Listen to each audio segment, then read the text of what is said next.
Hi, my name is Bob Dittmer, and welcome to Explorations in Public Relations. In this short series of video interviews, we explore and illuminate the practice and the profession of public relations. Today, our subject is intercollegiate sports and public relations. Today, our guest is the Sports Information Director for Indiana University, Purdue University, Indianapolis. We call that affectionately IUPUI. And his name is Ed Holdaway. Ed, thank you for being with us today. Thanks for having me. Ed, you're the Sports Information Director for a major Division I university. Can you describe, in a kind of a general sense, what you do? Fortunately, every day is different, just like every sporting event is different. I'm kind of in charge of the day-to-day operations for 14 varsity sports. It's a two-man shop, so I oversee 8 sports. My colleague oversees 6 sports. A lot of press releases, a lot of website work, coordinate all the efforts between our student athletes, our coaches, our administrators, and the media. And really, in a nutshell, jack of all trades, master of none. Now, one of the big sports here, as I know, is basketball. Can you give us a little bit of an idea of what preparation for and then work during an individual basketball game might be for you and your team? Sure. I mean, it's Indiana, so basketball is #1 here. For me, the work really begins as far out from a game as possible. Once the final horn blows on one game, I'm working on the next game. I do game notes, which is basically an 18, 20, 25-page packet that's distributed to media.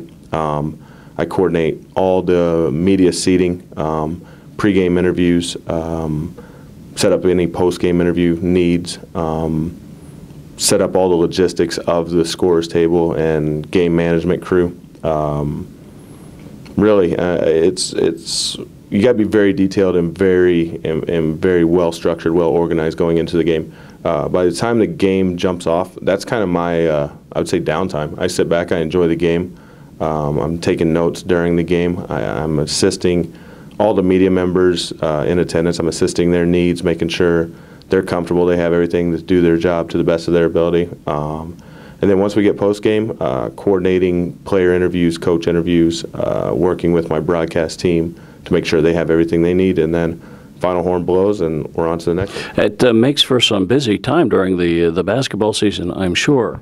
It definitely does. The months of really November until March are incredibly busy. The cell phone's always ringing, email is always full, but that's kind of the joy of the field.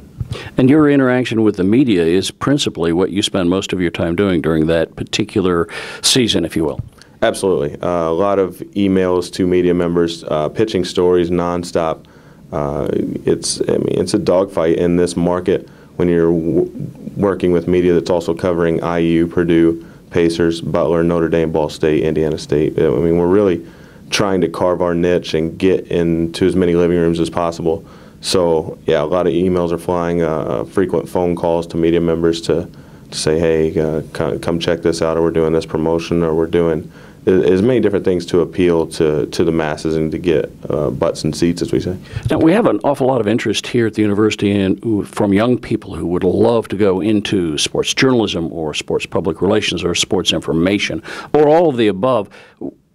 Based on your experience, and I know that you're a journalism grad, what would you recommend that they do in order to be competitive when they graduate?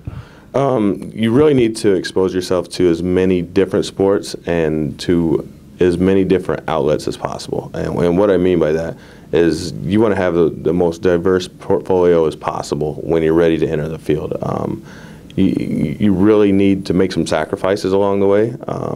You need to put yourself in a situation where maybe you assist the SID office, or maybe you work with the Pacers or the Colts, and it's all very competitive in this market. I've had a lot of success with students from this campus assisting me in the office, and I mean, there's experience to be had even at the high school level, and assisting with some of the high schools on sports information tasks.